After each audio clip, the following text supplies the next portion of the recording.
Magandang araw po sa inyong lahat. Nandito naman po ang inyong lingkod at ang inyong YouTube channel, Trouble Time Vlog TV. At huwag niyong kalimutan i-subscribe at pakipindot ang ating notification bell. Ang ating mga kwentong katakutan, mga multo, aswang, engkanto at iba pa na aking ibabahagi sa inyo.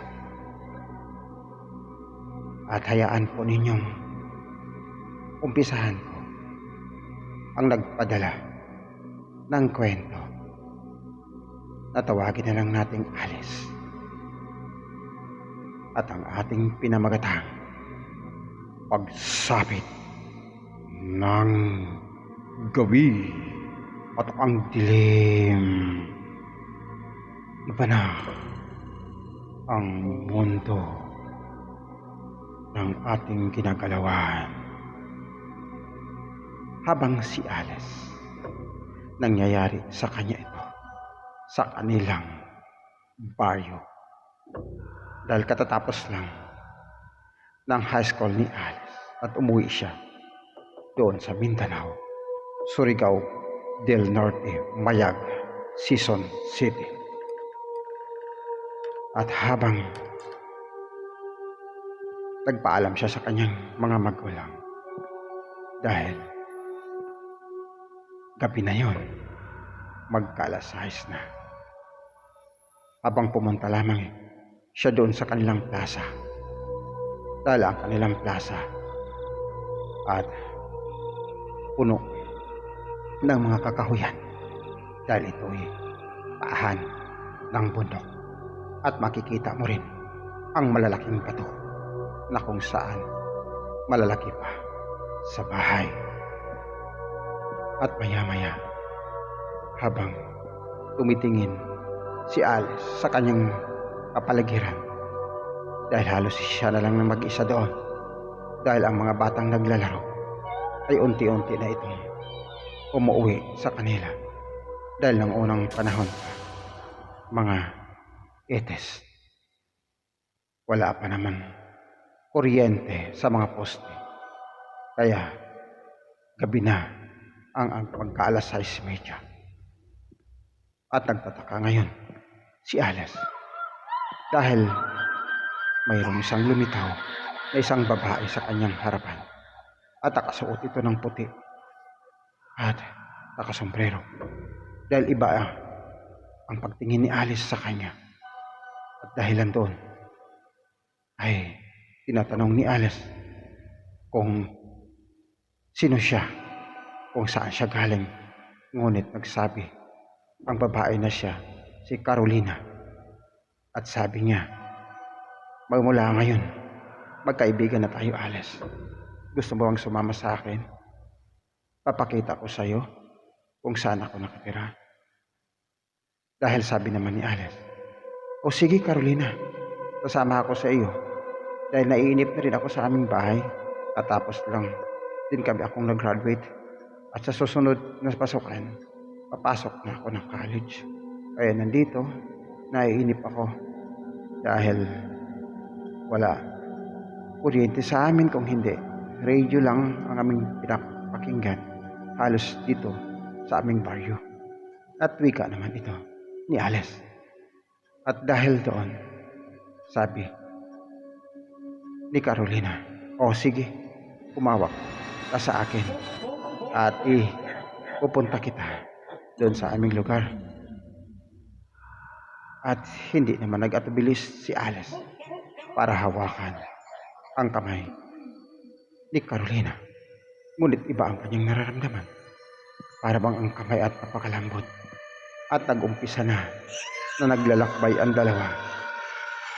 At para bang pakiramdam ni Alice na hindi sila sumasayad sa lupa.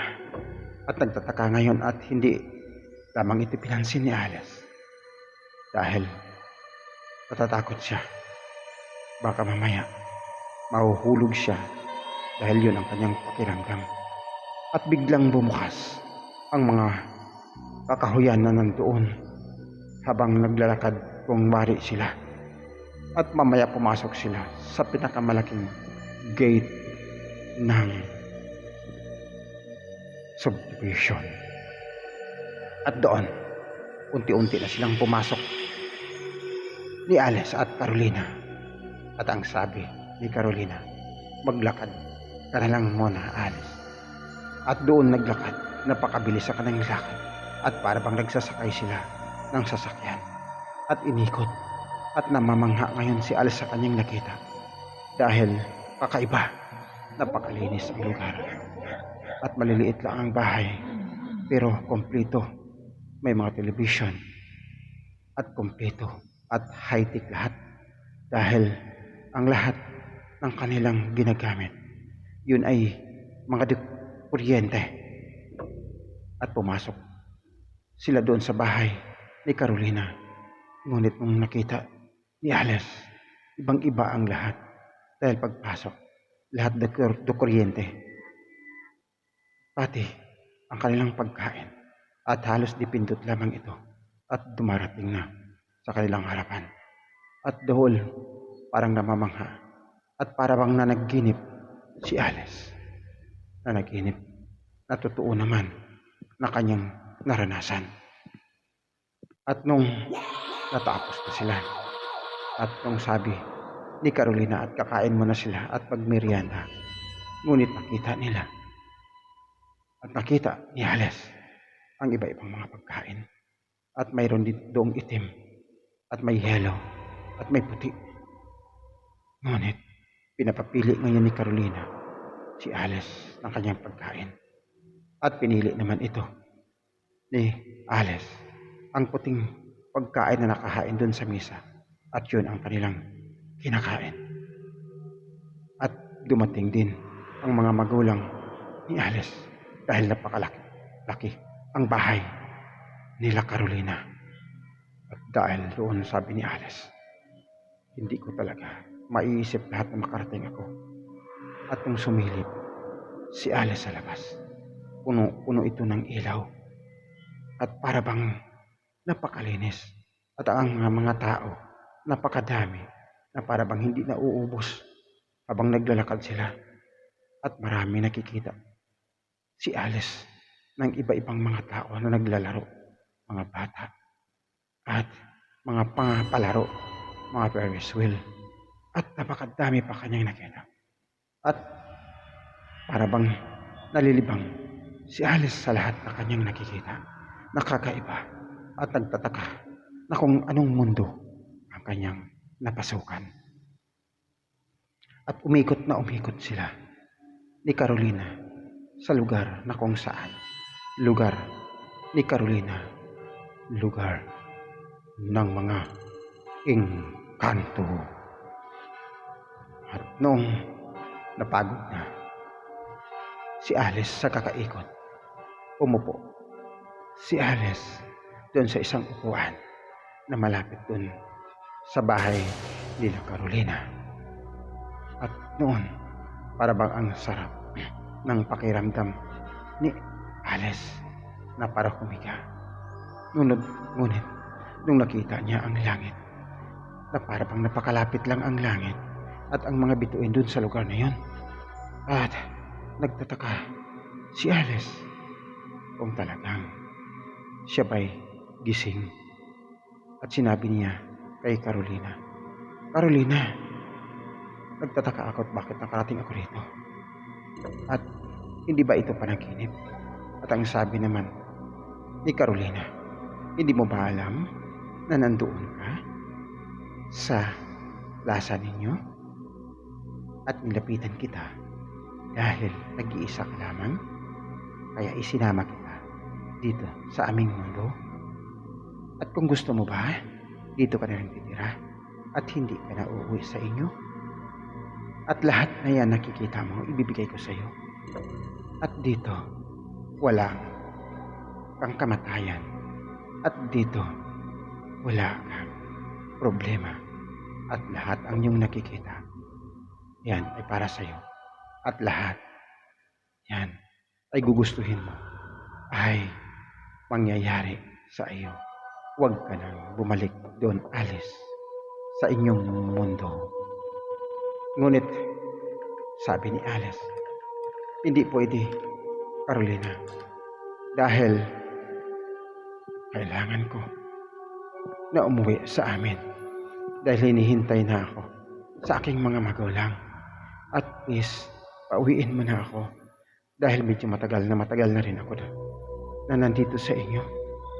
At ang sabi naman ni Carolina, kung yan ang gusto mo, pero tawagin mo lang ako kung gusto mo na manatili dito sa amin. At nagsabi agad si Alice, Carolina, ibalik mo na ako. At naglakad agad si Alice at Carolina at itinuro ang direksyon. At ang sabi ni Carolina, lumakad ka lang dyan at mga ilang hakbang mo lang marating mo na ang plaza na yung sinasabi. At nagbabay agad si Alice kay Carolina. At maraming salamat sa iyong pag-imbita sa akin, Carolina, dito sa inyong lugar. Kayo pala ay isang engkanto.